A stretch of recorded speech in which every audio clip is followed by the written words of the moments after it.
Welcome back to the channel, and if you're new, welcome. We've acquired some materials for the insulation of our greenhouse floor.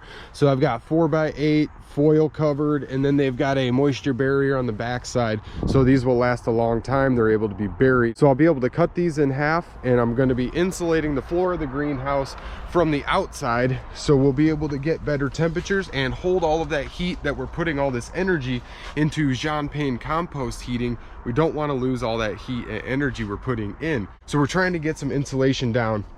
So the basic gist of it is I'm going to be trenching out along the whole outside, starting at this side where I have no plants yet. And then I'll be cutting some of my hoops down and making them a little shorter and getting them all in line. I'll be running my PEX tubing. But on the topic of insulation, I had just picked up a whole bunch more leaf bags to insulate our compost pile, which we had built yesterday. We had gotten all of our compost accumulated yesterday. It was about 150 degrees.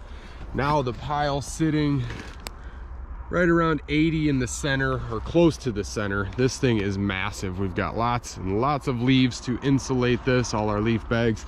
I just threw a leaf bag to insulate underneath here just to keep that a little bit more insulated. I'm just going to create a little box with all of our foam insulation to insulate underneath this our water and air lines.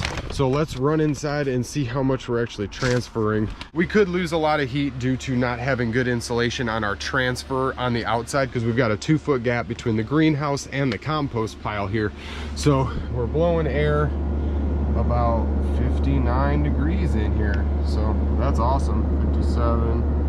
That's pretty cool. We're getting good heat blowing in the greenhouse. I mean, that might not be super hot air, but 59, 57 degrees is definitely warm air for a greenhouse in the winter time. So that pile has only been accumulated and put together, watered in for about a day. I still am yet to throw my nitrogen, all my chicken poo and stuff on top, and then throw all my leaf bags on that. So we're going to cap the pile with that tarp and all those leaf bags in it. Then we'll have great insulation and free insulation for the entire winter. I just wanted to give a little update and check up on this real quick, as we had just built this yesterday. So I wanted to see what kind of temps we were already transferring in, so we can kind of see how this starts to transfer more heat as this pile actually heats up and becomes insulated for winter.